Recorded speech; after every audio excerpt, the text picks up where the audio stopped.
Now, in this case, we are going to talk about the soil profile.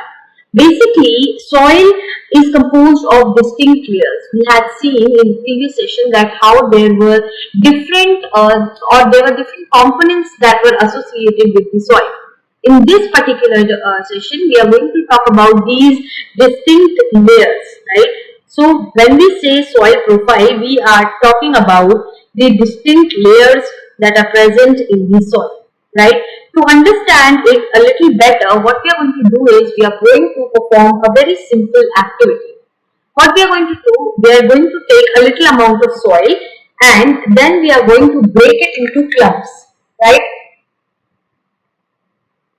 So first of all, we are going to take a little amount of soil and we are going to break the clumps with our hands to powder it, right?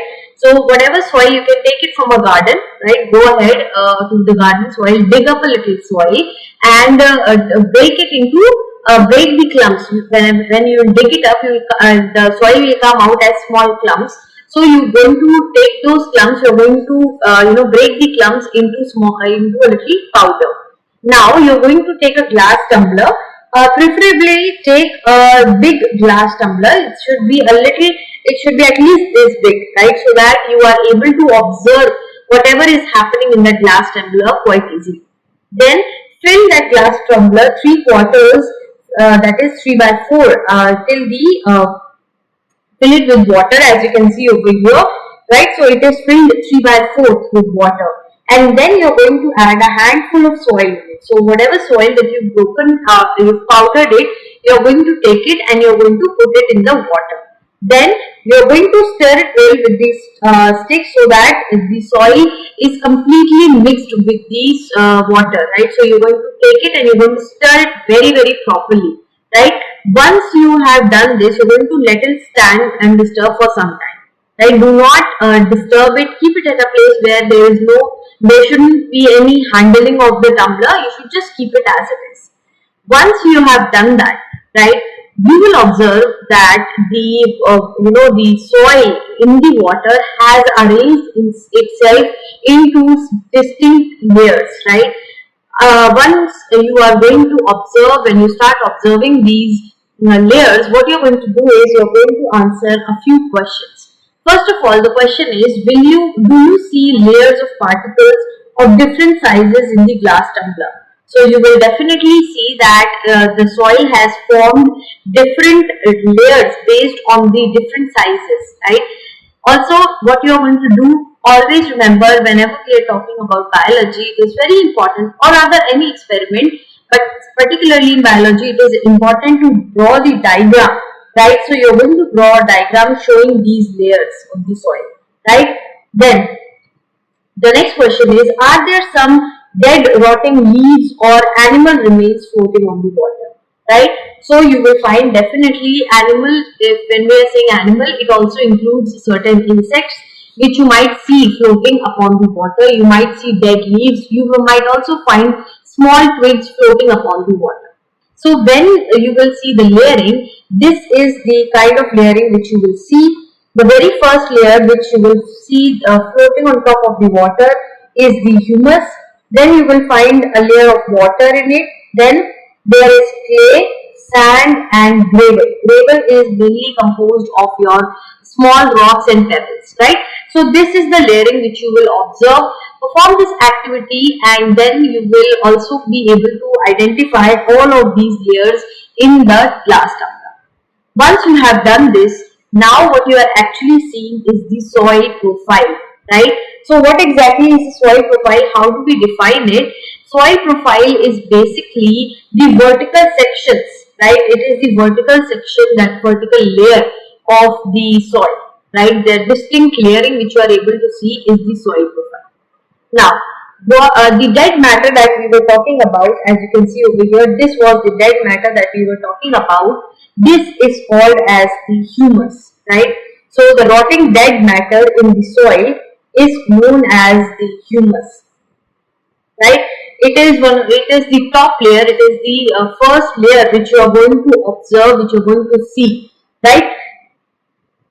Now, when we are talking about the soil, one of the things is the formation of the soil. How is soil formed, and what are the things which help in the formation of the soil, right? So basically, soil is formed by the action of the wind and water upon the rocks, right?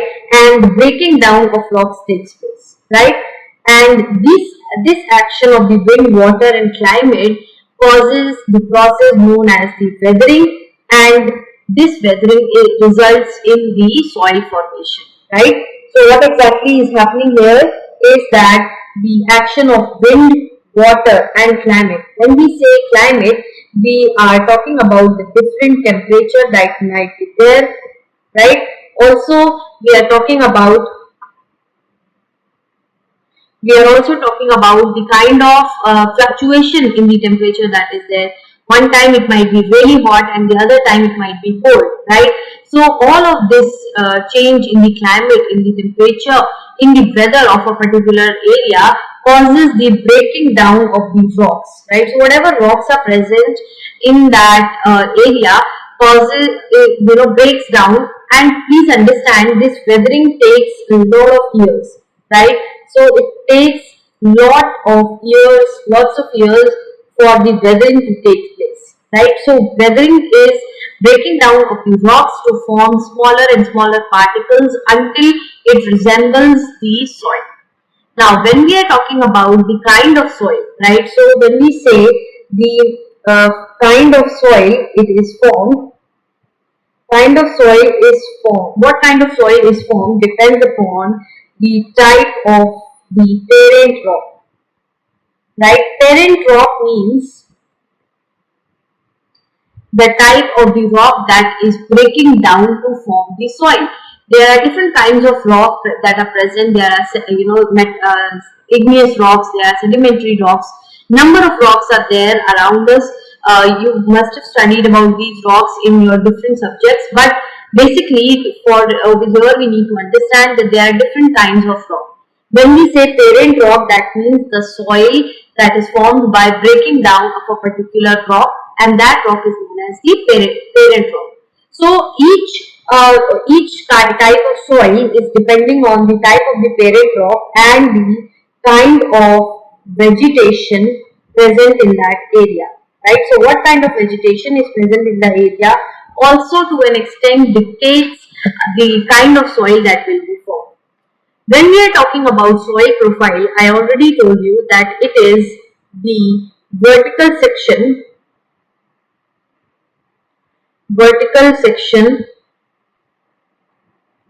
of the soil which has distinct layers.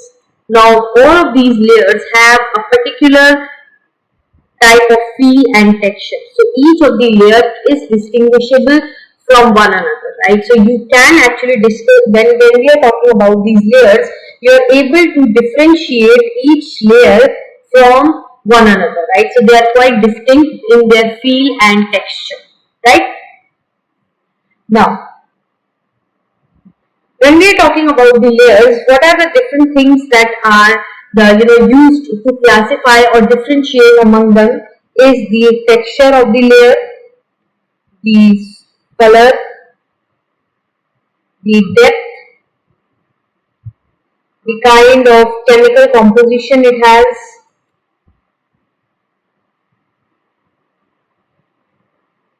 all of these points are the different characteristics of the layers, and these layers are actually called as the horizons, right? So there are horizons in the case of your soil profile. So what up till now we were calling as distinct layer, now we are going to call it as horizon, right? So again, a vertical section through different layers of the soil is called as the soil profile, and this soil profile has different horizons which has different characteristics. That is, each horizon has a different characteristics when it comes to the texture, color, the components, and the depth, also the chemical composition of that particular layer. So how many horizons are there? This is the A horizon, then B horizon, you have the sea horizon and the bedrock, right? So these are the horizons of the soil profile. So we are going to pick up all of these horizons one by one, and we are going to talk about the characteristics of these horizons. Now, you might wonder that we are talking about all of these horizons. These are the layers which are present one after the other. How are we able to observe it? How are we able to study it? So, if you have seen a construction site around you, or even if you see a deep pit, right? So, when you dig a deep pit, these vertical layers in the soil can be seen quite easily.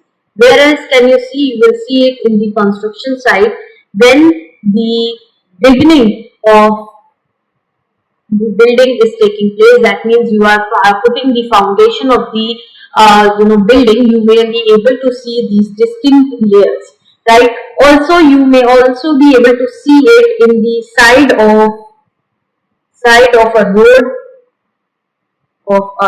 on a hill. Whenever you are traveling on a hill, right? Whenever you are traveling around the hill, you might see that the road is cut into the hills, right? So when you are traveling in the hill, observe the side of the road, right? You will be able to see distinct layers of those hills. If you want, you can, whenever you're traveling, just stop your car, your vehicle there, and just observe the different soil profile, different horizons, different layers of the soil, and there also you will be able to observe the distinct soil profile. Once you've studied about this, it will be much easier for you to distinguish the different horizons which are there, right? Then you may also see it on a steep river bank, right? So why you will be able to see on a steep river bank? Because river also cuts, what it happens is, suppose this is the bank and the river is flowing alongside it. So river also cuts the steep, all the flowing of the river causes the cutting of the bank, right? And this also exposes the soil profile. So here also you are able to observe it. Now, we'll talk about the very first layer, that is the A horizon, and that layer is composed of humus, right? This is the A horizon, and the uppermost horizon is generally dark in color as it is rich in humus and minerals, right? So the the topmost layer is dark colored. You must have seen the very first thing which you are able to observe in the garden. Whenever you go to the garden and you look at the soil, you will find it in dark color, and it is the reason why is it in dark color is that it is rich in humus and it has minerals, right? Now, the humus, what is the function of the humus is that it makes the soil fertile, right? It causes the fertility of the soil, right? And this provides, why it's helpful in, why is it causing the soil to get fertile? Because humus is able to provide the plants with the nutrients. So this, as you can see, is the A horizon, right? This is what? This is the A horizon, and as you can see, it is the uppermost horizon and it is dark color and has minerals. So humus actually is containing the dead and decaying organic matter, right? Dead and decaying organic matter, which is composed of dead and decaying plant and animal remains. This dead and decaying organic matter provides the nutrient to the soil and hence increases the fertility of the soil. So any kind of soil which is rich in humus is the most fertile type of soil, right? Now this is present in your A horizon, which we are able to observe quite easily. Now in this horizon, because there is large amount of humus, the plants also grow in this particular layer. It is the topmost layer that is exposed to the environment. So in this layer, we see the growth of the plant, right? Now this layer also, what are the different features of this layer is, first of all, this layer is soft and porous, right? Apart from that, it is the layer which can retain more water, right? It retains more water. Now, over here you are looking at some of the characteristics of this layer, that it is soft and porous, then it has humus, it has minerals, it retains water. So definitely this is the layer which is good for the plant growth, right? So you will see plant growth in this layer. Also you will find that this layer provides shelter to various animals like your worms, right? Rodents, rodents, moles, and different insects, right? Beetles and all different type of insects. And the root of the small plants, as you can see in this diagram also, that the root of the small plants are penetrating this particular type, also in this particular horizon. This A horizon is also called as the topsoil, right? So the roots of the plants are also present in this particular horizon, because again the reason is that it contains water. Also it has good water retaining capacity. It is rich in humus, thus it makes the soil fertile. It is soft and porous, that means it provides air to the roots, right? So in this way we see that the topsoil, which is also called as the A horizon, is the one which supports the growth of life. Right? Now, the second type of layer, the next layer is the B horizon, right? Now, over here also, if you see, you can see the A horizon which has the roots. These are the roots of some of the plants, right? Usually, these are the smaller plants, and these roots which you are able to see, students, are the bigger plants like trees, right? So huge trees which are there, they have large they have large roots as well, and these roots are able to penetrate down from the A horizon to the B horizon, right? Now this B horizon has less amount of humus, right? So B horizon has less humus but more nutrients, right? This is the horizon right below the topsoil or the A horizon. So these nutrients basically are in the form of minerals, right? So this layer is generally harder and has more and is comparatively more compact. That means it is less aerated. In the A horizon we saw that the soil was aerated, that means it had pores, whereas the B horizon doesn't contain any kind of pore in it, right? It is called the B horizon, or also known as the middle layer, right? So this is the difference between the topsoil or the A horizon and the B horizon. Then when we talk about the C horizon, this is the third layer, which is made up of small lumps of rocks with cracks and crevices. Now when we are talking about the fourth layer as the third layer, which you can see over here, this is the one which contains rocks, right? These rocks are containing cracks and crevices, and this layer, up till this layer, it is able, or you or any kind of instrument is able to penetrate this layer, right? Up till this layer it is easy for us to go, but the deep layer, the deepest layer which is present is the bedrock, and this is quite hard to it is quite hard and difficult to dig with spade, as it is purely rocks.